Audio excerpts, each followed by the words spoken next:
Hello guys and welcome to study IQ. आज हम rights of persons with disability bill 2014 के बारे में बात करेंगे।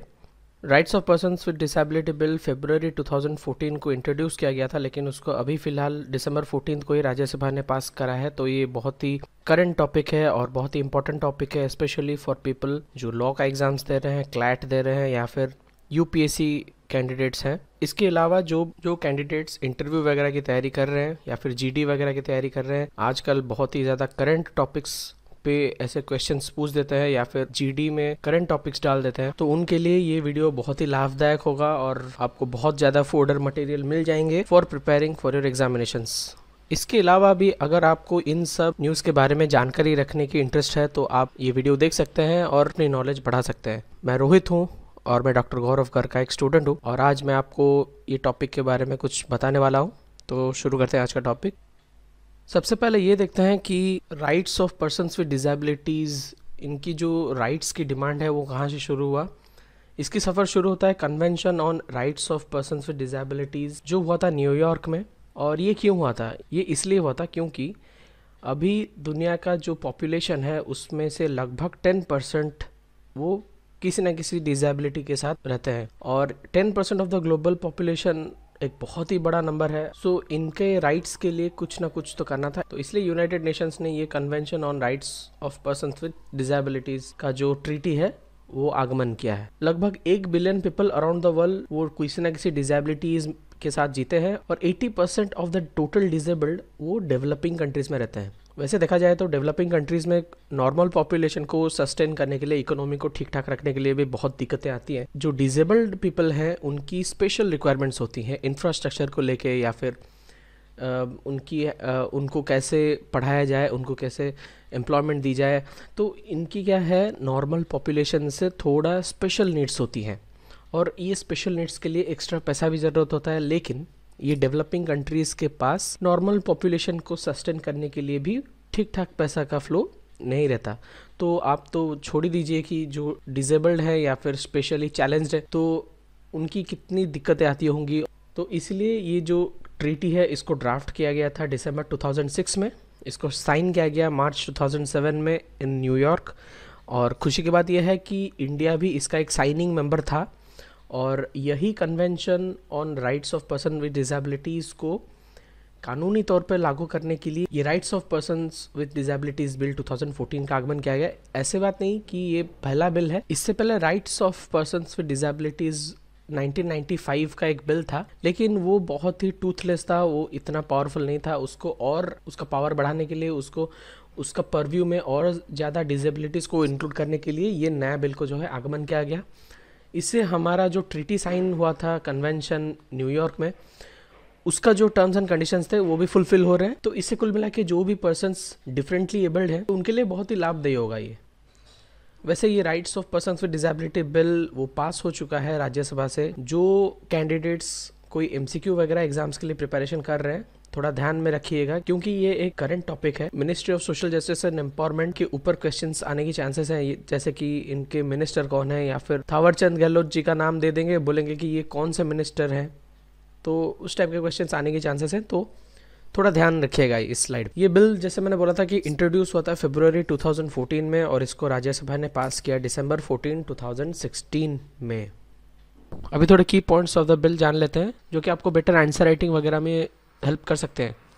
उनमें से पहला है कि ये bill persons with disabilities act 1995 को रिप्लेस करता है और अर्लियर इसमें सिर्फ 7 डिसेबिलिटीज़ को ही मान्यता दी जाती थी, लेकिन इसमें अभी 14 न्यू डिसेबिलिटीज़ को ऐड कर दिया गया है, तो टोटल 21। और इसमें 2 नए डिसेबिलिटीज़ को ऐड किया गया है, जैसे कि acid attack victims and Parkinson's disease victims. Acid attack victims को इंक्लूड किया गया है और ये प्रोग्रेसिव स्टेप होगा, क्योंकि बहुत सारे एसिड अटैक विक्टिम्स जो हैं वो भी as equivalent to persons with disabilities ही होती हैं, क्योंकि उनका जो है बॉडी का बहुत सारा पार्ट जल गया होता है और वो एक भिन्न दृष्टि से देखी जाती है सोसाइटी से। तो इसलिए एसिड अटैक विक्टिम्स को इंक्लूड करके आई थिंक ये बहुत ही बड़ा स्टेप लिया है गवर्नमेंट ने।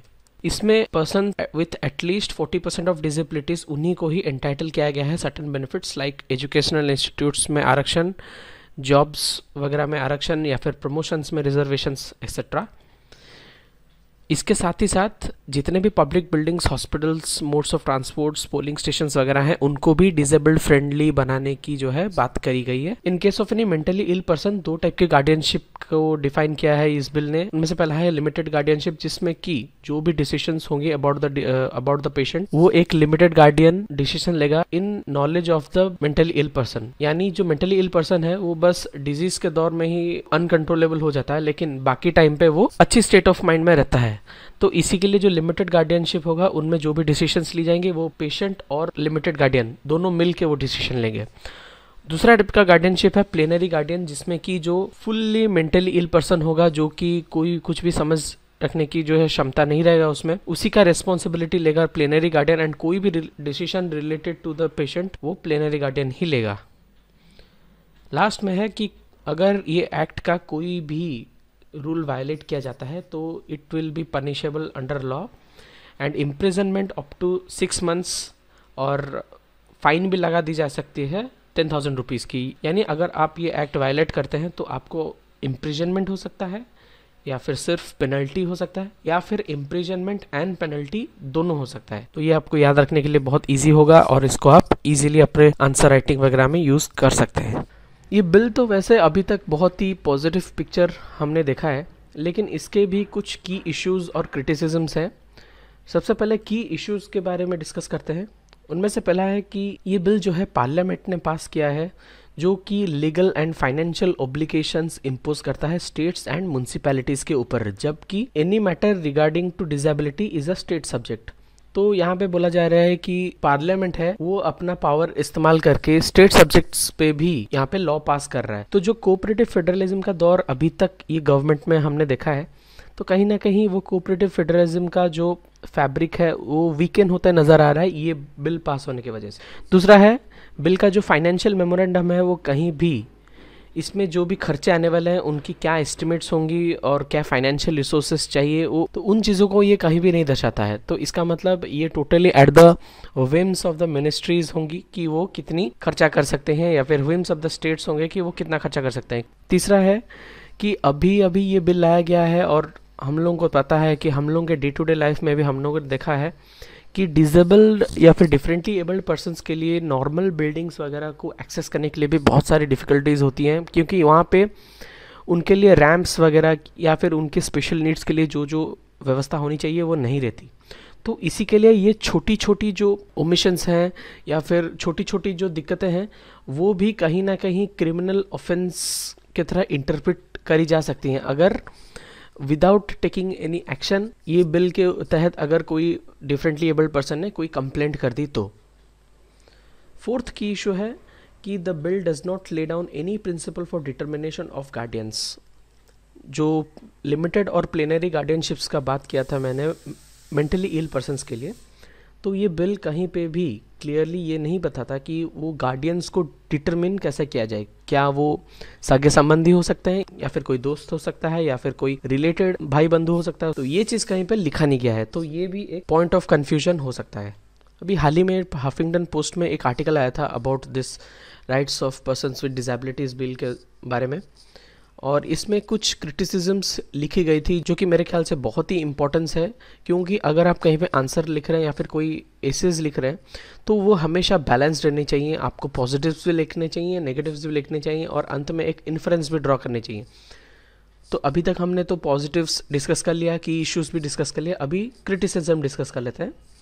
उनमें से पहला है कि the law completely lakhs any robust effective grievance redressal mechanism. अगर कोई डिफरेंटली एबल्ड पर्सन अपना राइट्स को वायलेटेड होते देखता है, अगर वो कहीं पे कंप्लेन करने जाता है, तो ये लोग कहीं भी रोबस्ट रिड्रेसल मैकेनिज्म के बारे में नहीं बोला है। बस प्रोविजन है कि imprisonment and penalty about 10,000 rupees, इसको एक्सपीडियसली करना या फिर इसको सही तरीके से करना, ये कहीं पे लॉ में लिखा नहीं गया है। तो इसका मतलब अगर कोई डिफरेंटली एबल्ड पर्सन कहीं पे कुछ वायलेशंस होती हैं उनके साथ, तो उनका जो ग्रीवेंस है उसको एड्रेस किया जाएगा और एक्सपेडियसली किया जाएगा, उसकी कोई गारंटी नहीं है। दूसरा है the benchmark for disability is 40%। इसका मतलब जो बंदा 35% भी डिसेबल्ड हो, he will not come under the purview of this law, वो ये बिल के अंडर नहीं रहेगा। और तो ये जो 40% डिसेबिलिटी का बेंचमार्क सेट किया है वो भी कहीं कहीं डिसेबल्ड पर्सन्स का जो सोसाइटी है उसमें भी ये की इशू ऑफ डिबेट हो सकता है कि क्यों 40% ही सेट किया गया, क्यों 35 नहीं किया गया। तीसरा क्रिटिसिज्म है कि the act nowhere makes it mandatory for schools to provide adaptive technology for disabled. जैसे कि मैंने बोला था कि नॉर्मल पॉपुलेशन से जो डिफरेंटली एबल्ड पॉपुलेशन होते हैं उनकी कुछ स्पेशल रिक्वायरमेंट्स होती हैं। फॉर एग्जांपल अगर कोई विजुअली इम्पेयर्ड है तो उसके लिए ब्रेल बुक्स चाहिए, और वैसे ही अगर कोई क्रिपल्ड है तो उसके लिए उसी तरह से रैम्प्स वगैरह होनी चाहिए, और जैसे कि वो स्कूल्स वगैरह में आ जा सके और उसकी पढ़ाई हो सके।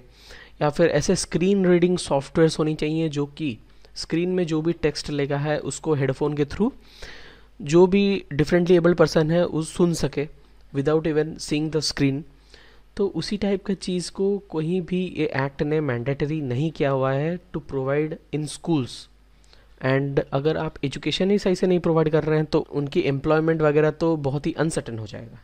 चौथा क्रिटिसिज्म है that the law doesn't include private sector in the purview of establishments. अभी अपने देश में तो लगभग जो भी पब्लिक एंड एमिनिटीज वगैरह हैं मैक्सिमम ऑफ देम वो प्राइवेट इंस्टीट्यूशंस है या फिर प्राइवेट एस्टेब्लिशमेंट्स है। तो ये लॉ कहीं भी ऐसे प्राइवेट एस्टेब्लिशमेंट्स के लिए ऑब्लिगेटरी नहीं बनाता कि वो अपने इंफ्रास्ट्रक्चर डिसेबल्ड फ्रेंडली बनाए।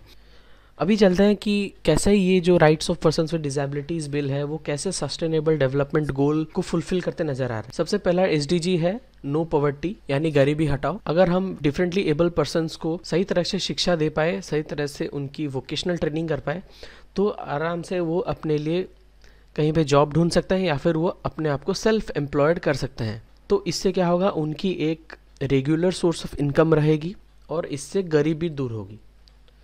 तीसरा एसडीजी है good health and wellbeing. Obviously जब उनकी नौकरी पक्की होगी, पैसा घर में आएगा तो ऑब्वियसली वो अपने इलाज वगैरह या फिर हेल्थ के ऊपर खर्चा करने के लिए उनके पास ज्यादा पैसा हो, तो इसलिए ये तीसरा एसडीजी भी कहीं ना कहीं उसका टारगेट अचीव हो रहा है। फोर्थ एसडीजी है क्वालिटी एजुकेशन। ऑब्वियसली अगर हम डिफरेंटली एबल्ड पर्सन्स के लिए सही तरह से इंफ्रास्ट्रक्चर करें और उसको लीगली बाइंडिंग करें on educational institutes to follow, तो ऑब्वियसली जो डिफरेंटली एबल्ड पर्सन है उनको तो क्वालिटी एजुकेशन मिलेगी। उसके साथ अगर वो सही तरह से एम्प्लॉयड हो गए तो उनके जो बच्चे होंगे वो भी क्वालिटी एजुकेशन पाएंगे। 8th एसडीजी है decent work and economic growth. हम लोगों ने डिफरेंटली एबल्ड पर्सन को सही तरह से एजुकेशन दिया, सही तरह से वोकेशनल ट्रेनिंग दी, सही तरह से उनकी कॉलेज में दाखिला करवाया, उनकी एक्सेसिबिलिटी बढ़ाई, तो उससे क्या होगा, उनकी जो है एम्प्लॉयबिलिटी बढ़ेगी, उनको डिसेंट वर्क मिलेगा, उनके स्किल लेवल के हिसाब से उनको वर्क मिलेगा।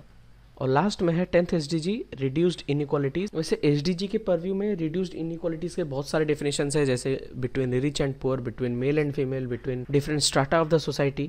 लेकिन उसको अगर हम difference between a normal population and differently abled population के बीच का इनइक्वालिटी के ऊपर अगर हम उसको नापने की कोशिश करें तो ये सारे डेवलपमेंटल काम पर्सन विद डिसेबिलिटीज के लिए करी जाए तो ऑब्वियसली नॉर्मल पॉपुलेशन और डिफरेंटली एबल्ड पॉपुलेशन के बीच जो इनइक्वालिटीज़ हैं वो भी कहीं ना कहीं कम हो जाएंगी। वैसे गवर्नमेंट ऑफ इंडिया में भी बहुत सारे प्रोग्राम्स चलती रहती हैं। उनमें से पहला है कि सुगम्य भारत, जिसके परव्यू में यह है कि 50% ऑफ द गवर्नमेंट बिल्डिंग्स जो है वो डिफरेंटली एबल्ड फ्रेंडली होंगी और उनके लिए ऐसे इंफ्रास्ट्रक्चर बनाई जाएंगी जैसे कि वो किसी के भी हेल्प के बिना वो खुद पब्लिक बिल्डिंग्स को एक्सेस कर सके। वैसे तो हम लोगों ने देखा होगा कि अगर कोई पब्लिक बिल्डिंग वगैरह है वहाँ पे रैम्प्स वगैरह नहीं होती, तो जो व्हील चेयर पे अगर कोई है तो उनको क्या है, मदद मांगनी पड़ती है आजू बाजू के लोगों से कि उस स्टेयर केस पार करने के लिए उनकी हेल्प करे। तो यही जो फ्लॉज हैं डिज़ाइन के उसको दूर करने के लिए सुगम्य भारत यानी एक्सेसिबल इंडिया का जो प्रोग्राम है उसको चलाया जाता है। और ये सुगम्य भारत 2015 दिसंबर को ही लॉन्च हुआ था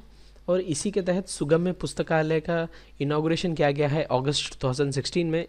ये एक ऑनलाइन लाइब्रेरी है जो कि डिफरेंटली एबल्ड फ्रेंडली है। जो भी डिफरेंटली एबल्ड है ये उनकी नीड्स को ध्यान में रखते हुए ये ऑनलाइन लाइब्रेरी या फिर ऑनलाइन रिपोजिटरी ऑफ इंफॉर्मेशन का जो है डिज़ाइन किया गया है ताकि वो आराम से ऑनलाइन लाइब्रेरी को एक्सेस करके अपने नॉलेज बेस बढ़ा सके। तो ये था rights of persons with disabilities bill 2014। जितना इन्फॉर्मेशन चाहिए मैंने आपको देने की कोशिश की है और अगर आपको ये वीडियो अच्छा लगा तो लाइक, शेयर, कमेंट और सब्सक्राइब करें to the channel on YouTube.